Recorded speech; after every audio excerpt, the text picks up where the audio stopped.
tôi nhớ những đôi đường đã đi, những đèn xa chưa tới, nghe bước chân thầm thì đồng đội ơi tôi nhớ cánh rừng nào bóng rơi, thân cây nào chịu đau đã sáng lên đèn trời.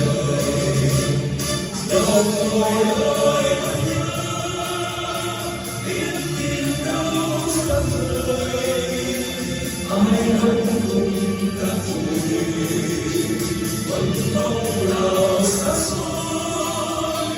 Đồng đội ơi hãy nhớ chiến tranh qua năm rồi, lòng vẫn thầm thì gọi. Đồng đội ơi, đồng đội ơi tôi nhớ những đôi đường đã đi, những nẻo xa chưa tới, nghe bước chân thầm thì. Đồng đội ơi tôi nhớ cánh rừng nào màu xanh, thân cây nào chịu đắng đã sáng lên đèn trời. Đồng đội ơi tôi nhớ biết tin đâu xa vời, ai vẫn cùng ta vui, vẫn không nào xa xôi. Đồng đội ơi tôi nhớ chiến tranh qua năm rồi, lòng vẫn thầm thì gọi. Đồng đội ơi.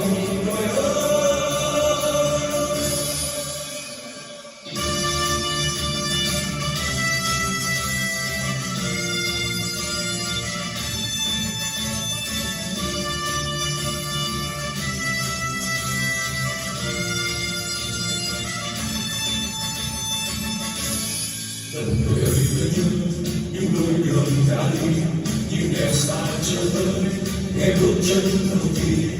Đồng đội ơi tôi nhớ cánh rừng nào bóng rơi, thân cây nào chùi đá đã sáng lên đèn trời.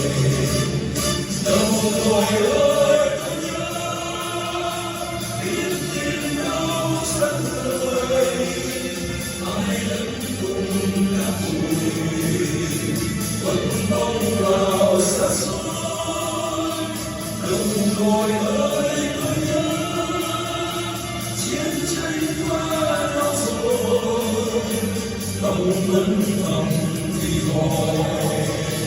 Đồng đội ơi, đồng đội ơi tôi nhớ biết tin đâu xa vời, ai vẫn cùng ta vui, vẫn mong nào xa xôi. Đồng đội ơi tôi nhớ chiến tranh qua năm rồi, lòng vẫn thầm thì gọi.